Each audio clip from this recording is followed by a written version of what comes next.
क्या शर्मिष्ठा के रूप में देश को एक और नुपुर शर्मा मिलने जा रही है? क्या एक और महिला को इस डर से छिप कर रहना पड़ेगा क्योंकि उसने विवादित टिप्पणी कर दी है? और क्या गलती पर मांगी गई माफी और कानूनी सजा काफी नहीं होगी? क्या उसे जिंदगी भर के लिए अब बाकी दुनिया से कट जाना पड़ेगा? नमस्कार, मैं हूं अंकित और आप देख रहे हैं पंचायत। दरअसल मैं बात कर रहा हूं सोशल मीडिया वीर शर्मिष्ठा की, जो इस वक्त मुस्लिमों पर दिए गए अपने विवादित बयान के लिए सोशल मीडिया पर ट्रेंड कर रही हैं। कबीर दास जी ने शर्मिष्ठा जैसे बड़बोले लोगों के लिए एक दोहा लिखा है, शब्द संहारे बोलिए शब्द के हाथ न पांव, एक शब्द औषधि करे एक करे घाव। इसका सार यही है कि जब भी बोलो बहुत संभल के बोलो, वरना लेने के देने पड़ सकते हैं। शर्मिष्ठा जैसे लोग बोलना तो जानते हैं, लेकिन कब, कहां और कितना बोलना है उनको इसकी जरा भी अकल नहीं। क्योंकि पाकिस्तान को अपने शब्द बाणों से घायल कर रही शर्मिष्ठा कब भारत में रहने वाले 20 करोड़ लोगों के धर्म के खिलाफ बोलने लगी, शायद उन्हें इसका एहसास भी नहीं हुआ। लेकिन अब इस पर सोशल मीडिया वीरों में घमासान शुरू हो गया है। दरअसल सोशल मीडिया पर शर्मिष्ठा के तमाम वीडियो वायरल हो रहे हैं, जिसमें वो पाकिस्तान पर तीखे बोल रही हैं। और इसमें भी इंटरेस्टिंग ये है कि वो लगभग हर दूसरी लाइन में गाली दे रही हैं। शर्मिष्ठा ने वीडियोस बनाकर पहलगाम में धर्म पूछकर मारने वाले आतंकियों से लेकर पाकिस्तान की कायराना हरकत पर चुप रहने वाले सेलेब्स तक पर निशाना साधा। लेकिन इस बीच आक्रोश में वो मुस्लिम धर्म पर भी आपत्तिजनक टिप्पणी कर बैठी, जिसके बाद सोशल मीडिया पर बवाल मच गया। वीडियो वायरल होते ही एक धड़ा शर्मिष्ठा को अरेस्ट करने की मांग करने लगा, तो दूसरा उनके पक्ष में खड़ा हो गया। #I stand with शर्मिष्ठा और #अरेस्ट शर्मिष्ठा एक्स पर ट्रेंड करने लगा। अब हम सबके सामने सवाल है कि शर्मिष्ठा से इतनी बड़ी गलती हुई क्यों?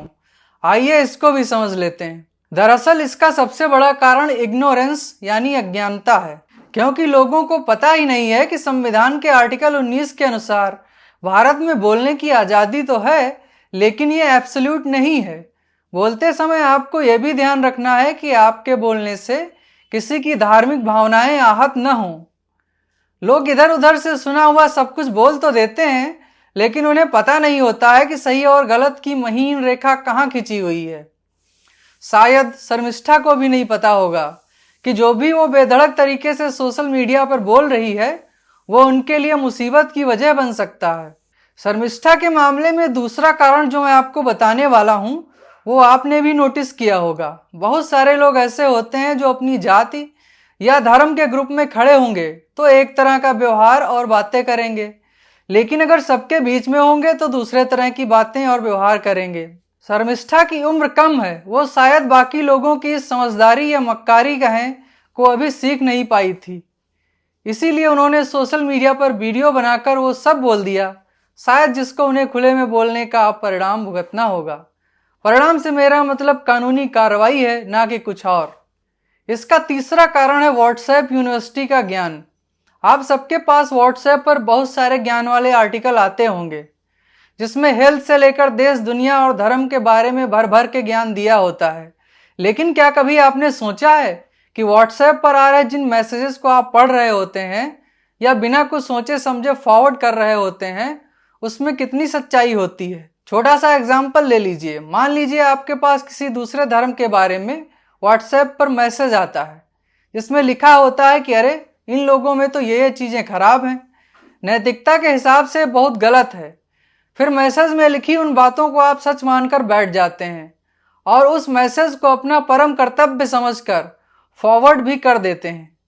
लेकिन क्या कभी आपने उस धर्म की धार्मिक किताब से क्रॉस चेक करने की कोशिश की कि जो भी आपने पढ़ा या फॉरवर्ड किया वो सच था भी या नहीं? एक और बड़ा कारण जो मुझे नजर आता है वो है सोशल मीडिया पर लाइक्स और फॉलोअर्स की भूख। आपने नोटिस किया होगा कि सोशल मीडिया पर जो पोस्ट जितनी कंट्रोवर्शियल होती है, उसके वायरल होने के उतने ही चांस होते हैं। इसीलिए कुछ लोग जानबूझकर अपने वीडियोज या पोस्ट में कुछ ना कुछ कंट्रोवर्शियल जरूर रखते हैं, जिससे लाइक्स और फॉलोअर्स की कमी ना हो। इसकी भूख इतनी बड़ी है कि पूनम पांडे ने तो अपने मरने तक की खबर फैला दी थी।